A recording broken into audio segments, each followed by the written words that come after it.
সঙ্গে শেয়ার করব মাছের মাথা দিয়ে ছোলার ডাল রেসিপি। তো প্রথমে আমি লবণ ও হলুদ গুঁড়ো দিয়ে মাছের মাথাগুলো ভেজে নিয়েছি। এবার আমি ওই তেলে দিয়ে দিচ্ছি গোটা জিরে, সাথে 2টো কাঁচা লঙ্কা আর পেঁয়াজ কুচি। এবার একটু পেঁয়াজটা লাল হতে দিচ্ছি। অন্যদিকে ছোলার ডাল সিদ্ধ করতে বসিয়ে দিয়েছি। পেঁয়াজটা হালকা লাল হয়ে আসলে দিচ্ছে আদা রসুনের পেস্ট, স্বাদ মতো লবণ, লঙ্কার গুঁড়ো, হলুদ গুঁড়ো, জিরের গুঁড়ো। একটু কষিয়ে দিয়ে দিচ্ছি মাছের মাথাগুলো।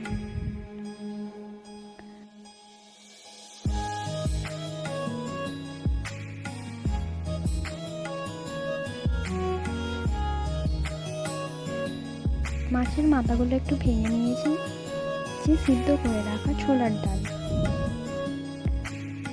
আপনারা ডালটা কতটা ঘন খেতে চান ঠিক সেই বুঝেই আপনারা এখানে পানিটা দিয়ে দেবেন। সবশেষে অল্প একটু চিনি দিয়ে নামিয়ে নিলেই রেডি মাছের মাথা দিয়ে ছোলার ডাল। আশা করি আমার ভিডিও আপনাদের ভালো লেগেছে। ভালো লাগলে অবশ্যই একটি লাইক দিয়ে চ্যানেলটি সাবস্ক্রাইব করে দেবেন। ভালো থাকবেন, সুস্থ থাকবেন। কেমন হয়েছে ভিডিওটা কমেন্ট করতে ভুলবেন না। দেখা হচ্ছে পরের ভিডিওতে। আল্লাহ হাফেজ।